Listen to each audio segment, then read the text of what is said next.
On the morning of November 6, 1661, in the opulent halls of the Royal Alcazar Palace in Madrid, Queen Mariana of Austria held a trembling baby in her arms. This child would become one of the most tragic heirs in European history. From the moment of his birth, the baby's features were disturbingly deformed. His jaw jutted grotesquely forward, his eyes stared blankly and lifelessly, and his skin appeared pale and sickly. In that moment, not just a child was born, but also the beginning of the fall of one of the most powerful dynasties the world had ever known. This child was King Charles II of Spain, and he would be the last of the Habsburg kings. His very existence was living proof of the horrific consequences of centuries of dynastic inbreeding that pushed the limits of nature itself. The baby born on that fateful day was not only physically deformed, he was the final link in a 2-century-long chain of genetic catastrophe. Court attendants looked upon the future king with fear and horror, whispering among themselves. The fate of the Spanish Empire now rested in the hands of a child many secretly called a monster. Even Queen Mariana, behind her maternal love, harbored a deep terror. She knew she had given birth not only to a son but also to the end of an empire. For centuries, the Habsburgs had sought to consolidate power by marrying within their own bloodline, and in doing so had trapped themselves in a dead end that even nature rebelled against. With each generation came new deformities, new illnesses, and new mutations that stretched the limits of the human body. Charles II would pay the ultimate price for this genetic disaster. Court physicians could not hide their reaction when they examined the prince. His head was abnormally large, his limbs were weak and disproportionate, and his tongue hung permanently from his mouth due to an underdeveloped jaw. The so-called Habsburg jaw, once considered a distinctive family trait, had become so grotesquely exaggerated in Charles that he could neither speak clearly nor chew solid food. What had once symbolized royal authority had become a grim reminder of a corrupted bloodline. News of the prince's condition quickly spread across Europe's royal courts. Ambassadors tried to soften their reports, but they could not conceal the fear in their dispatches. The Spanish Empire, which had once shaped the world, was now ruled by a king too weak to even sustain himself. Foreign powers sensed this vulnerability and began circling like vultures, eager to claim a share of the imperial inheritance. The birth of Charles II was not a mere misfortune, but the inevitable result of a deliberate dynastic policy. For centuries, the Habsburgs had married within their own family, believing that pure blood would strengthen their divine right to rule. The result, however, was not divine power, but a biological disaster. This obsession planted the seeds of a curse that would eventually destroy both the dynasty and the empire. Despite her horror at her son's condition, Queen Mariana swore to protect him from a world that would see him as an abomination. She knew that this broken body was the future of Spain and resolved to dedicate her life to maintaining the illusion that he was capable of ruling. Maternal love would become both a shield for Charles and the greatest barrier to accepting the truth. The birth of Charles II marked not only the beginning of a tragic human story but also the start of the end of an era, the Spanish Golden Age, a period that had left an indelible mark on history through art, literature, and empire building, was now beginning to crumble under the weight of genetic collapse. The child who was meant to inherit the world's greatest empire would unknowingly become its gravedigger. The cost of holding on to power at any price had now become visible within a single living body. To fully understand the scale of this tragedy, one must look back at the glorious rise of the Habsburg dynasty in Spain. The family that would one day produce this genetic nightmare had once been the most successful royal house in European history. Their story began with calculated ambition and strategic brilliance, a beginning that made their eventual downfall all the more devastating and dramatic. Habsburg rule in Spain began in 1516, when Charles I, later known as Charles V, Holy Roman Emperor, inherited the Spanish throne from his maternal grandfather, Ferdinand of Aragon. This marked the beginning of what would be remembered as the Spanish Golden Age, a period of unparalleled wealth, expansion, and cultural brilliance. Under the young emperor's rule, Spanish territories grew so vast that they were said to be part of an empire on which the sun never set. Charles embodied everything his descendant would never be: intelligent, physically strong, and politically astute. During his reign, Spanish conquistadors carved out vast territories in the Americas, bringing unimaginable wealth back to Europe. The Spanish court became the political and cultural heart of the continent, shaping fashion, art, and diplomacy. The emperor's son, Philip II, continued this legacy of power and expansion. Ruling from the magnificent Escorial Palace, a symbol of Spanish might and Catholic orthodoxy, he presided over an empire that included much of Italy, the Netherlands, parts of France, vast territories in the Americas, and even the Philippines. Although the Spanish Armada suffered defeat against England, this era represented the peak of Spanish naval power. Yet even amidst this wealth and splendor, the seeds of future disaster had already been sown. The Habsburgs turned to family marriages as a means of unifying their vast territories under a single bloodline. Philip II first married Mary I of England and later his cousin, Anna of Austria. These marriages were seen as political triumphs at the time, as they prevented the fragmentation of the empire. But the wealth flowing from the Americas created an illusion of invincibility that encouraged the dynasty to persist. With this deadly policy, while Spanish nobles lived in unprecedented luxury and patronized artists such as El Greco and Velázquez, a growing genetic disaster lay beneath the glittering surface. Philip II's son, Philip III, began to show the first significant signs of Habsburg degeneration, though not as severe as in later generations. Mental instability and physical weakness were already evident. His reign marked the beginning of Spain's slow decline, though few recognized it at the time. The empire was still vast enough to conceal its internal decay. Inbreeding was not unique to the Habsburgs, but they pursued it with an obsessive intensity unmatched by any other royal house. In each generation, uncles married nieces, cousins married cousins, and political alliances prioritized blood purity over genetic health. This obsession ultimately prepared the ground for a genetic disaster that would bring even the most powerful dynasty in history to its knees. The Habsburg family tree was no longer a branching genealogy but had turned into a tangled, knotted web. At the dawn of the 17th century, the Spanish Habsburgs still stood at the pinnacle of global power. But within their glorious victories, the seeds of their downfall had already begun to sprout. Centuries of intermarriage had caused such an accumulation of genetic damage that the consequences of this decay would soon shock the world. And that consequence would take the form of one of history's most tragic figures. The birth of Charles II, the reign of Philip III, marked the first deep cracks in the facade of Habsburg invincibility. Unlike his predecessors, Philip showed little interest in governing directly. Instead, he delegated his authority to court favorites and devoted himself to religious ceremonies and hunting. This marked a dangerous shift from the active leadership style that had built the empire to a passive approach that would come to define the dynasty's final years. The king's physical condition also reflected the growing genetic deterioration within the family. The Habsburg jaw had become even more pronounced, and his body suffered from various health problems. His inability to focus on state affairs for long periods was an early sign of the cognitive issues that would become more common in future generations.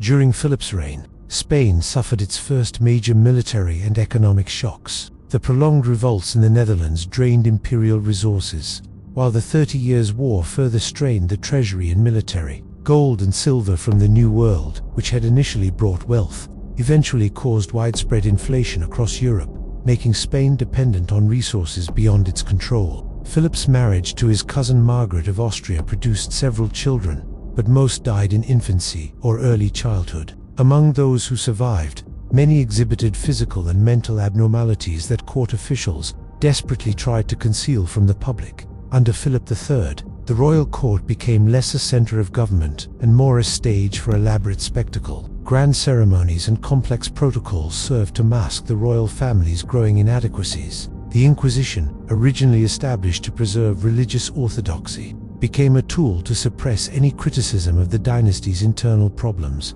Even questioning the consequences of royal inbreeding was considered heresy or treason. This environment made it impossible to recognize the growing crisis or develop rational responses to it. Foreign ambassadors sent reports describing the strange appearance and behavior of the Spanish royal family, but these were often dismissed as Spain's still formidable military and economic power helped obscure the reality. Yet those who observed the court closely sensed that the problems were far more serious than they appeared. As Philip III's reign progressed, the deterioration that would culminate in Charles II became increasingly evident. Each royal birth was greeted with anxiety, as courtiers feared what new genetic surprises the next generation might bring. A dynasty once believed to be blessed by God now seemed cursed by nature itself. Under Philip IV, the Habsburg disaster reached a point of no return. Born in 1605, the king exhibited the most severe manifestations of the dynasty's hereditary problems to date.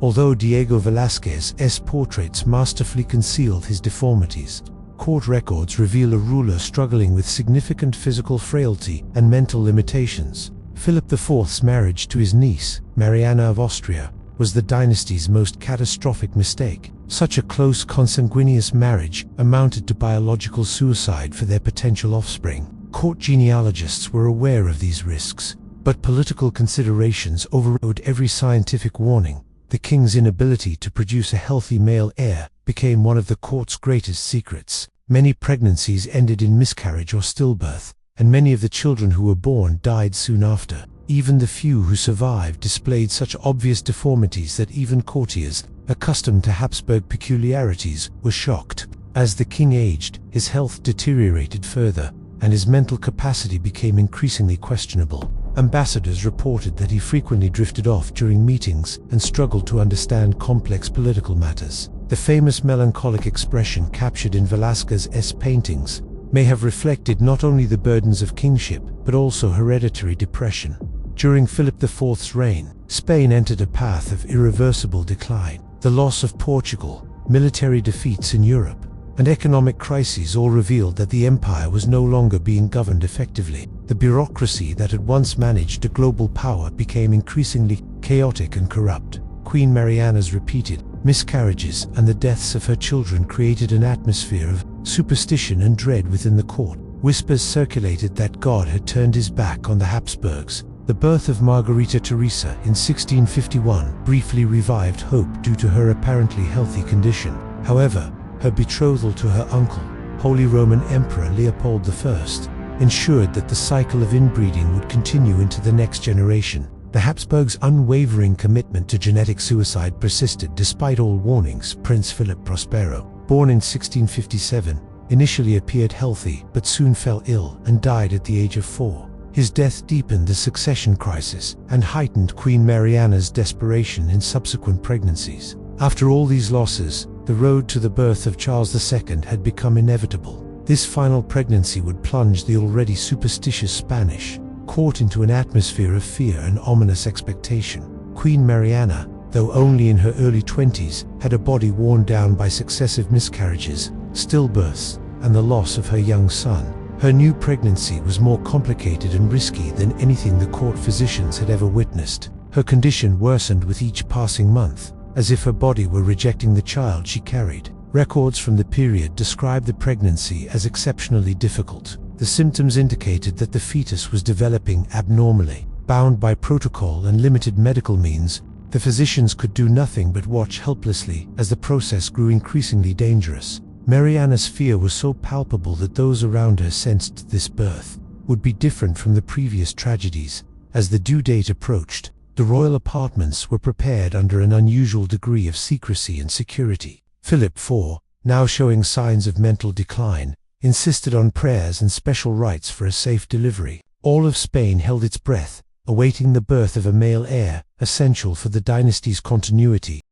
When labor began, Mariana's screams filled the palace, throwing even experienced midwives into a panic. Court records of in their censored form state that the birth was extraordinarily long, difficult, and traumatic. The fear on the queen's face showed she sensed something was gravely wrong with the baby's health. On the morning of November 6, 1661, when the birth was over, the palace fell into frozen silence rather than celebration. The newborn bore such severe deformities that the physicians could not even guess whether he would survive. Because of the extremely pronounced Habsburg jaw, his mouth would not close, his tongue hung out, and normal feeding was impossible. It is said Mariana fainted at the first sight of her son. The official records euphemistically describe this as the fatigue of childbirth. The ceremonies planned for the heir's birth were cancelled, and only the most trusted persons were allowed to see the baby. Charles's true condition soon became one of the most closely guarded state secrets in Europe.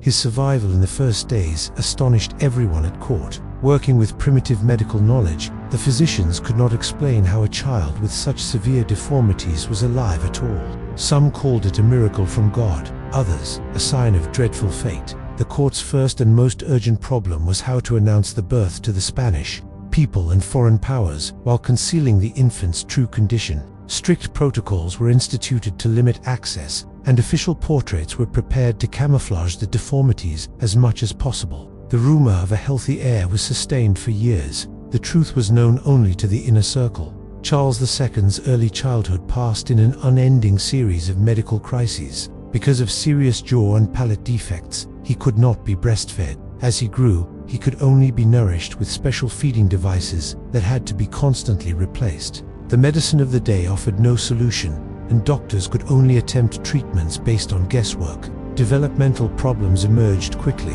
While normal infants responded to their surroundings, Carlos was unresponsive and indifferent. His large, vacant eyes did not focus on any point, and none of the reflexes seen in healthy children developed in him. The Queen's efforts to support her son's development only made his profound limitations more visible. Walking was an insurmountable obstacle for the young prince. His weak limbs and disproportionately large head prevented him from standing. He spent most of his childhood unable to walk without support. Even when he finally managed steps, it was an unsteady, stumbling gait that required constant supervision.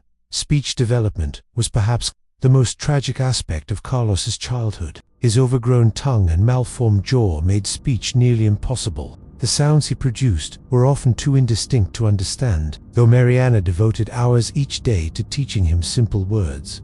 Progress was painfully slow and crushing. This picture shook the Queen with deep guilt and helplessness, having entered motherhood with the hope of producing an heir to continue the dynasty. Mariana now cared for a child for whom development was nearly impossible. Letters from the period revealed the inner world of a woman questioning her own fate in the face of her son's condition. Court life was completely reorganized to conceal Carlos's limitations. Special tutors were brought in to work with him, but their efforts largely failed. The education expected for an heir was abandoned, replaced by attempts to teach only basic life skills and rudimentary communication. Philip IV's reaction reflected the general mood in the palace: denial and despair, while he continued to assert publicly that his son was healthy.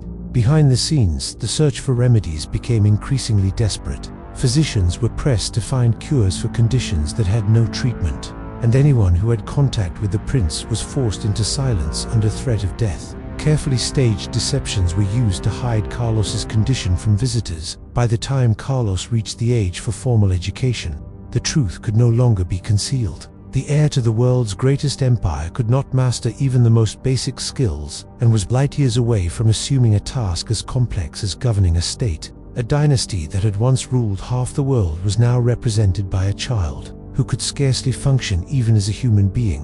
When Philip IV died in 1665, the 4-year-old Charles II ascended the Spanish throne. This moment marked the beginning of a constitutional crisis that laid bare, in all its starkness, the scale of the Habsburg lines: genetic collapse, the inability to produce an heir after years of marriage, triggered a succession crisis that destabilized the entire landscape of Spanish politics. Europe's great powers began secretly planning the inevitable partition of the Spanish Empire, while rival factions within the court competed fiercely over who would inherit the throne after Charles's death without issue. The Habsburg dynasty, once believed to be blessed by divine favor, now stood on the brink of biological extinction. The mysterious death of Marie Louise in 1689 fueled rumors of poisoning in the court, though modern historians generally attribute it to natural causes compounded by the intense stress of an impossible marriage. With her death, any remaining hope of producing a direct heir vanished completely,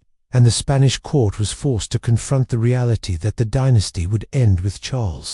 In a last-ditch effort to save the Habsburg bloodline, a second marriage was arranged, this time to Mariana von Neuburg, daughter of the Elector Palatine. The goal of this union was less about the prospect of producing an heir and more about preserving political alliances. Contemporary observers noted that the bride appeared to accept the marriage quietly, knowing it was largely symbolic. The 1690 wedding was little more than a grand spectacle designed to conceal the grim reality. By this time, Charles's condition had deteriorated further, and he required significant assistance even to participate in the ceremony. Foreign diplomats present at the event reported back to their governments with astonishment, describing the scene of an obviously incapable king being married solely to continue the dynasty.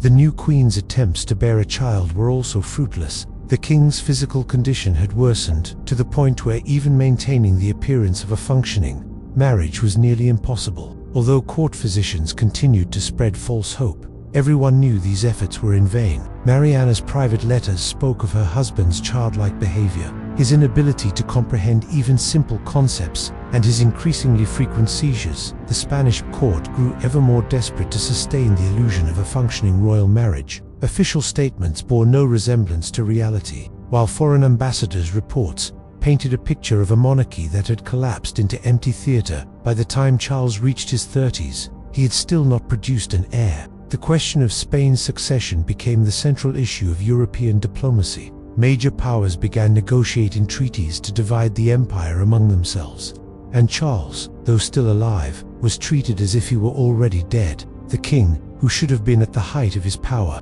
had become irrelevant to decisions about his own kingdom's future. The final decade of Charles II's reign witnessed the total collapse of Spain's power and prestige. The Spanish armies suffered repeated defeats, and rival states no longer expected meaningful resistance from a kingdom led by a monarch incapable of strategic thought or effective command. During the War of the League of Augsburg, Spanish territories were repeatedly overrun by better organized and more disciplined forces. Charles's physical decline accelerated dramatically in his final years. Court physicians documented a terrifying progression of symptoms, including increasing seizures, paralysis-like conditions in his limbs, and prolonged periods of unconsciousness. The centuries of accumulated genetic damage had finally destroyed his body's ability to function. His mental state deteriorated into complete collapse. Contemporary accounts described a king who could no longer recognize familiar faces, respond to his own name, or perform even the most basic tasks without constant help. A monarch who had once ruled the greatest empire on earth had become utterly dependent on others for survival. Reports from foreign envoys who saw him during this period shocked even the most hardened diplomats. The French ambassador described a king drooling uncontrollably, being fed like an infant, and unable to comprehend who the people around him were. These descriptions spread through Europe as evidence of Spain's weakness and divine punishment. Efforts by the court to conceal the truth were now futile. Even brief public appearances could not hide his condition. Portraits from this period show a man so deformed that even the most skilled artists could no longer disguise the grotesque proportions of the Habsburg jaw, leaving Charles with a face barely recognizable as human. Religious debates deepened as well. It was now openly discussed whether Charles's condition was divine punishment for the sins of the dynasty. While the Inquisition officially remained loyal to the crown, it quietly investigated whether the royal family had been cursed for defying natural law through excessive inbreeding. Some clergy openly declared that God had withdrawn his favor from the Habsburgs. The question of Charles's will became critically important as European powers prepared to divide the empire. His inability to understand complex political issues meant that the document would be entirely shaped by competing court factions rather than by the king himself. A document that would determine the fate of half the world would be approved by a man incapable of comprehending its contents. Economic collapse soon followed political disintegration. Spain's colonial empire began ignoring orders from Madrid. Trade routes that had enriched Europe for centuries broke down, and the colonies lost faith in the central authority. The wealth that had sustained Habsburg power for generations dried up, just when it was needed most. As the dynasty neared its end, the Spanish nobility's preparations for the post-Habsburg era created internal conflicts that further weakened royal authority. Noble families that had served the crown for centuries made secret deals with foreign powers, anticipating the sweeping political changes Charles's death would bring. Loyalty to the crown became meaningless when the crown itself had lost all real power. The autopsy performed immediately after his death read almost like an allegorical account of centuries of accumulated inbreeding, fluids filling cavities where blood should have been, intestines on the verge of decay, calcified lungs, a tiny and feeble heart. Court physicians recorded their findings in ornate Latin phrases, but the essence of their report was nothing more than an admission. A human body had collapsed under the weight of its own bloodline. No sooner had Charles's will been announced and the storm long brewing. Across the continent erupted. Philippe, Duke of Anjou, entered Spain as King Philip V, and the fury of Vienna combined with the calculations of London and The Hague to plunge Europe into a brutal war that would last 12 years. The thin lines of the Tordesillas maps were redrawn, not by pens but by gunpowder. By the time the conflict ended, Spain had become a fragmented inheritance in the Mediterranean and a staggering shadow across the oceans. The empire on which the sun never set had faded into a long, melancholy twilight dot in Madrid, even before the echo of Charles's last breath within the stones of the Alcazar had died away. The Royal Theatre closed and a new performance began. The Bourbons' language of reform, mercantilist ledgers, new taxes, new monopolies. Yet none of these could entirely cover the profound lesson that lingered in the halls, chapels, and portraits. Politics cannot mock the laws of nature. Years later, when the Alcazar itself succumbed to flames in 1734, the smoke rising from its towers consumed more than a building. It consumed a memory. The grandeur once poured from Velázquez's brush melted away like dripping bronze bells. All that remained, visible when the ashes were brushed aside, was the naked truth. The Habsburg miracle had folded in on itself and, drowned within its own confines. The story of Charles II is, therefore, far more than that of a weak king. It is a testament, a reminder, that power takes root not in genealogies, economies, or armies, but first in healthy bonds and diverse legacies. A dynasty, in its pursuit of pure blood, narrowed itself to extinction. Empires shrank until they could fit within the anatomy of a single failing body. And the cool wind that still sweeps through the stones of Madrid at night whispers the same lesson. Even the longest reigns are undone by the brief rule of a neglected truth. The arms entwined too tightly in an effort to preserve power will eventually choke it. The life of Charles II stands as the most vivid record of this slow suffocation, woven from centuries of pride and sealed with a single death.